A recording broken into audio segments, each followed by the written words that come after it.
इसीलिए भी अम्मा हजरत हिंद ने इस मुल्क के लिए कुर्बानी दी कि उनकी बेटी जिसका नाम बिल्किस बानो है उसको इज्जत लूटने वालों को छोड़ दिया जाएगा। कौन है बिल्किस बानो? 2002 में बिल्किस बानो को गुजरात के उस प्रोग्राम में, जेनोसाइड में, बिल्किस बानो को उसके पड़ोसियों ने उसकी इज्जत लूटी। वो बिल्किस बानो जो पड़ोसियों को चचा कहती थी, उन चचाओं ने बिल्किस बानो की इज्जत लूटी। वो बिल्किस बानो जिसके हाथ में चूड़ियां थी, उसने उसकी इज्जत लूटने वालों की दुकान से उस वक्त चूड़ियां पहनी हुई थी, उसने उसकी बिल्किस बानो की इज्जत लूटी। बिल्किस बानो हामिला थी जब उसकी इज्जत लूटी गई। बिल्किस बानो की 3 साल की बच्ची थी जिसको उसकी सामने उस 3 साल के बच्ची को लेकर उसके सर को पत्थर से मारकर कत्ल कर दिया गया। उसके बाद बारी बारी से जालिमों ने बिल्किस बानो के इस्मत रेजी की। बिल्किस बानो के सामने उसकी मां को और 4 रिश्तेदारों की इज्जत लूट कर उनका कत्ल कर दिया गया। बिल्किस बानो बरहाना हो चुकी थी, कपड़ों का टुकड़ा लेकर आदिवासी भाइयों बहनों के पास भागते छुपते फिरी, वो कपड़ा दिए। बिल्किस बानो के शौहर ने अपनी बीवी को हिम्मत दिलाई। मैं सलाम करता हूं बिल्किस बानो के शौहर को। अल्लाह मुसलमान शौहरों को बिल्किस बानो के शौहर से हौसला हासिल करो कि उसने अपनी बीवी के इंसाफ के लिए अपने बीवी के हर तरह से मदद की। 2004 में मुकदमा आयद हुआ। पुलिस बिल्किस बानो की कहानी को यकीन नहीं कर रही थी। बिल्किस बानो ने पुलिस के खिलाफ केस किया।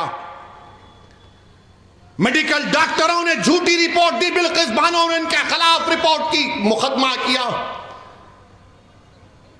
उसका मुकदमा गुजरात से बाहर मुंबई में हुआ।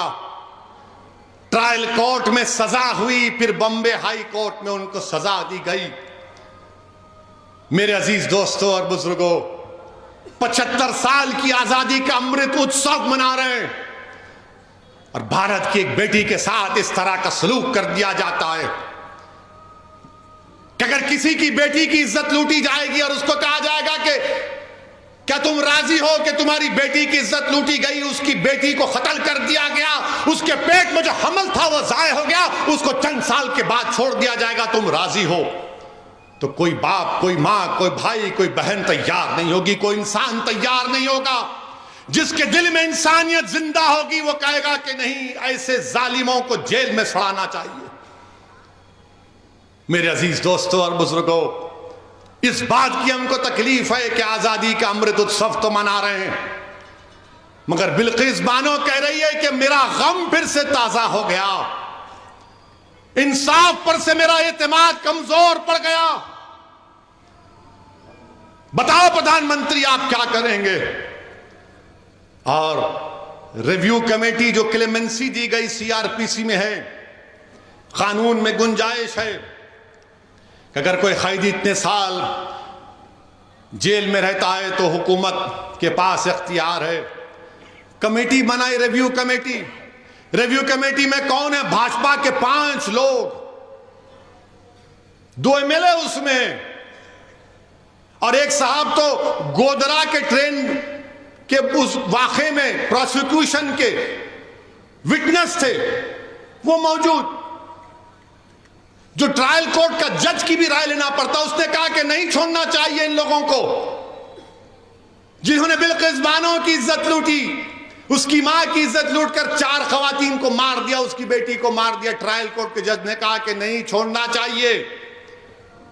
आजादी का अमृत उत्सव मना रहे हैं। देश की 50% आजादी से क्या पैगाम देश दे रहा है? थोड़ी देर के लिए भूल जाओ कि वो मुसलमान थी, थोड़ी देर के लिए समझो कि वो हिंदू थी, वो ईसाई थी, सिख थी, वो इंसान थी। हम हिंदू मुसलमान के चक्कर में एक बच्ची से जो उसकी इज्जत के तार तार को तोड़ दिया गया, आज भारत में कोई आवाज नहीं उठाता।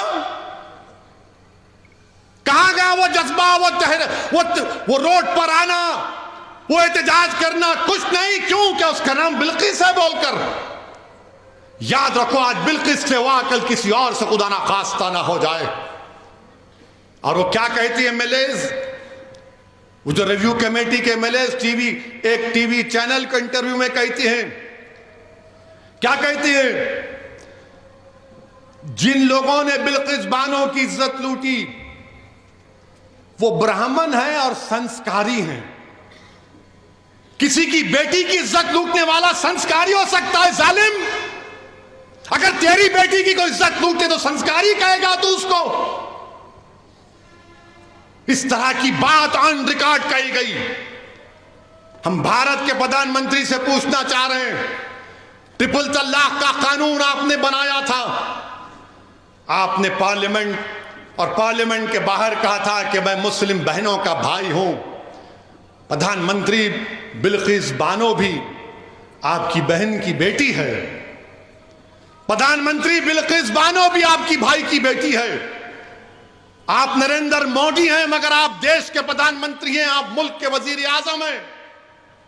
हम आपसे अपील करते हैं, इंसाफ की खातिर आप अपने अख्तियारात को इस्तेमाल करिए और उन 11 लोगों को दोबारा जेल भिजाइए। वो बिल्किस लाचार और यतीमी की हालत में आज कह रही है कि मैं दुनिया से बात नहीं करूंगी, मैं दुनिया से बात नहीं करूंगी, इंसाफ पे से मेरा भरोसा उठ चुका है। हम वजीर आजम से अपील करते हैं, मुल्क के वजीर आजम से हर शख्स अपील करता है कि भारत के प्रधानमंत्री, तारीख में आपको किस तरह याद किया जाएगा वो आप फैसला कर लो। आप 2 इलेक्शन जीत चुके हैं मगर ये इंसाफ का मामला है, ये इंसाफ का मामला है। वजीर आजम, आप मुल्क के 133 करोड़ अवाम के वजीर आजम हैं, आप सिर्फ वोट डालने वालों के वजीर आजम नहीं है, देश के प्रधानमंत्री। आप अपने अख्तियारात को इस्तेमाल करो। बिल्किस बानो अपने घर से निकलने से डर रही है। हम देश के वजीर आजम से, मुल्क के वजीर आजम से कहना चाहते हैं, आजादी का अमृत उत्सव मनाइए मगर देश की 50% आबादी को आपकी सरकार ने, आपकी पार्टी ने गलत पैगाम दिया। ये खवातीन से नाइंसाफी है। जो इंसाफ को पसंद करते हैं वो मायूस हो चुके हैं। जो बाप अपनी बेटी के वास्ते परेशान है वो देखकर बोल रहा है कि मेरी बेटी का क्या होगा। इस मुल्क में कोई दिन नहीं जाता जब हमारी खवातीन पर जुल्म नहीं किया जाता।